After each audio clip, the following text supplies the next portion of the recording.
All just confirming I was off mute. 2-minute warning. We are inside of that now.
Conley now. You're seeing it live.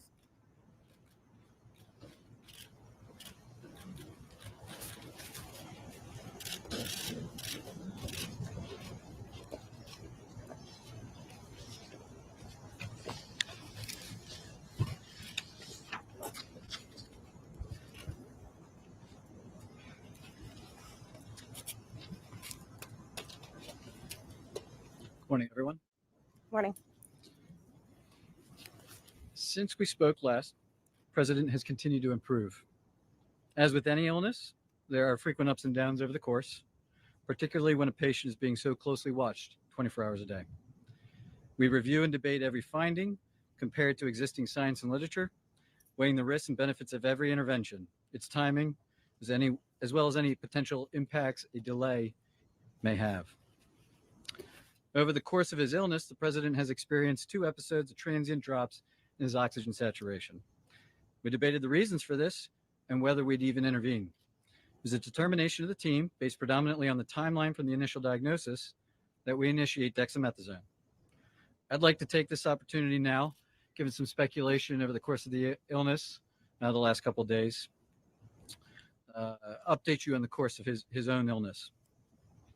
Thursday night into Friday morning, when I left the bedside, the President was doing well, with only mild symptoms, and his oxygen was in the high 90s. Late Friday morning, when I returned to the bedside, the President had a high fever, and his oxygen saturation was transiently dipping below 94%. Given these 2 developments, I was concerned for possible rapid progression of the illness. I recommended the President we try some supplemental oxygen, see how he'd respond. He was fairly adamant that he didn't need it. He was not short of breath. He was tired, had the fever, and that was about it. And after about a minute, on only 2 liters, his saturation levels were back over 95%. Stayed on that for about an hour, maybe, and it was off and gone. Later that day, by the time the team here was at the bedside, the President had been up out of bed, moving about the residence, with only mild symptoms. Despite this, everyone agreed the best course of action was to move to Walter Reed for more thorough evaluation and monitoring. Now I'd like to invite up Dr. Dooley to discuss current plan. Thank you, Dr. Conley. Before I begin a brief clinical update on the president's condition, I do want to reiterate my comments from yesterday regarding how proud I am to be a part of this multidisciplinary, multi-institutional team of clinical professionals behind me, and what an honor it is to care for the president here at Walter Reed National Military Medical Center. Regarding his clinical status, the patient continues to improve. He has remained without fever since Friday morning. His vital signs are stable. From a pulmonary standpoint, he remains on room air this morning and is not complaining of shortness of breath or other significant respiratory symptoms. He's ambulating himself, walking around the White House Medical Unit without limitation or disability. Our continued monitoring of his cardiac, liver, and kidney function demonstrates continued normal findings or improving findings. And I'll now turn it over to Dr. Garibaldi from Johns Hopkins to talk about our therapeutics and, again, our plan for the day.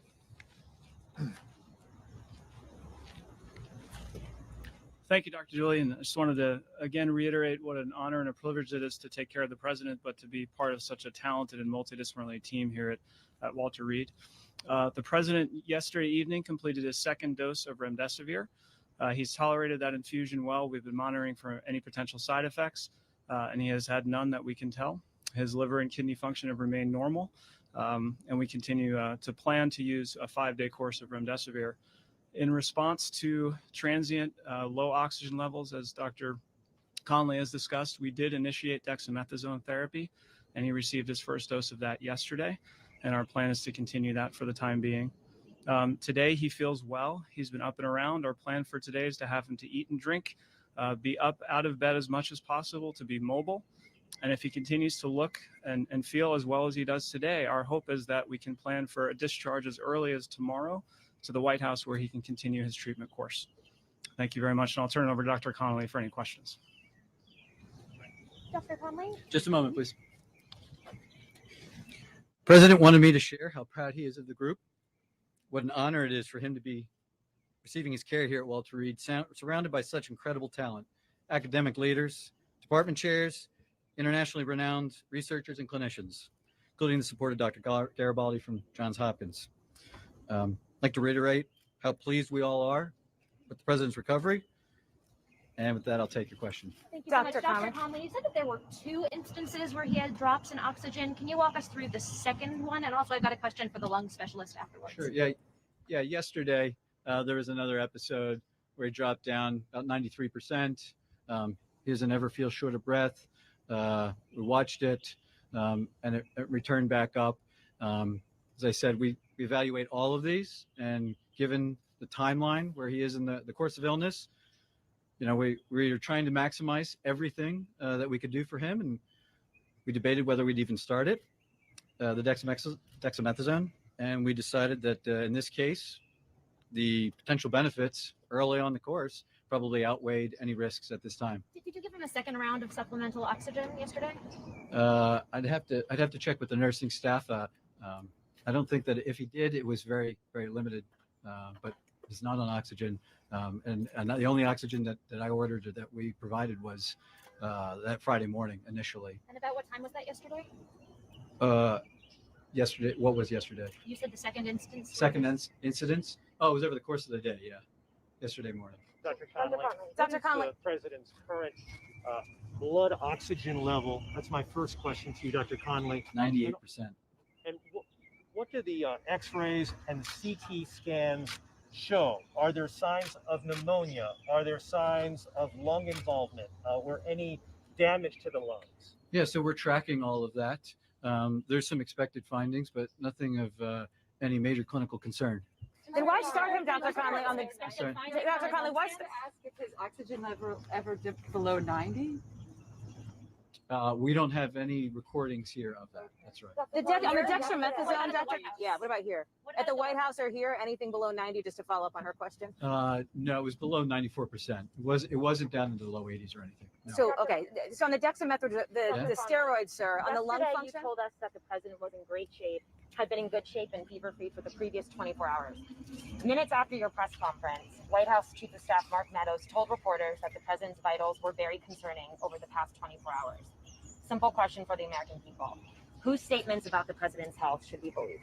So the chief and I work side by side, and I think his statement was misconstrued. What he meant was that 24 hours ago, when he and I were checking on the president, that there was that momentary episode of the high fever and that temporary drop in the saturation, which prompted us to act expediently to move him up here. Fortunately, that was really a very transient, limited episode. A couple hours later, he was back up, mild again. I'm not going to speculate what that limited episode was about so early in the course, but he's doing well. What are the expected findings on his lungs, and why is the president not wearing a mask in the videos and photos that have been released? Well, the president wears a mask anytime he's around us, and we're all wearing our N95s, full PPE. He's the patient, and when we can, when he'll move out into to public, we move him out and around other people that aren't in full PPE. I assure you, he'll as long as he's still under my care, we'll talk about him wearing a mask. And he's in a negative pressure room. And the room is negative pressure. I'm not going to get into the specifics of his care. And can you answer the questions on the lung function? The lung function question, Dr. Conley? I'm sorry? The lung function question. Can you talk about that and what these expected I would findings? just share that, like every patient, we perform lung spirometry on him, and he's maxing it out. We told him, see what you can do, and it's over 2,500 milliliters each time. He's doing great. Yeah. But are your scans showing any irregularities in his lungs? Are there any obesities? Are there anything? To disclose that the president had been administered oxygen. It's a good question. Thank you. I was trying to reflect the upbeat attitude that the team, the president, that his course of illness has had. I didn't want to give any information that might steer the course of illness in another direction, and in doing so, it came off that we were trying to hide something, which wasn't necessarily true. So here I have it. He is the fact of the matter is that he's doing really well. That he is responding, and as the team said, if everything continues to go well, we're going to start discharge planning back to the White House. That's it. Thank you, folks. Dr. Conley, on his lung scans. This is again, you did this yesterday. Can you please explain what you found on his lung scans? Hey, Chief, you want to chat?